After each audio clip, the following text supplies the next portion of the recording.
નમસ્તે.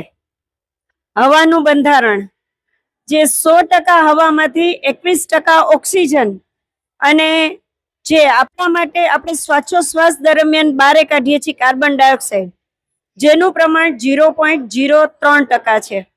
હવે આ પ્રમાણ જળવાઈ રહે એના માટે જરૂરી છે વૃક્ષો.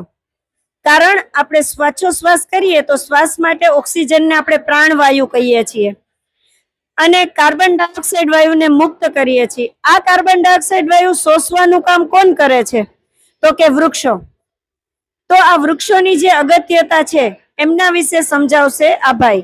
ચાલો જોઈએ. નમસ્તે. ઓમ વિદ્યાલય બિગ બેન 1.0 માં હું તમારું સ્વાગત કરું છું. આજે હું તમને સેવ ટ્રી વિશે થોડી માહિતી આપી. વૃક્ષો આપણા શ્રેષ્ઠ મિત્ર છે. પૃથ્વી ઉપર જીવન ટકાવી રાખવા માટે અનિવાર્ય છે. તે આપણે શ્વાસ, ઓક્સિજન, ફળ, છાંયો, ઔષધિ આપે છે. વૃક્ષોનું પર્યાવરણ સંતુલિત રાખવા માટે એ જ આપણા મુખ્ય સ્ત્રોત છે. વૃક્ષોના મહત્વ: વૃક્ષો કાર્બન ડાયોક્સાઇડ શોષીને હવાને શુદ્ધ કરે છે. વૃક્ષોથી વરસાદ લાવવાને જમીન અટકાવે છે.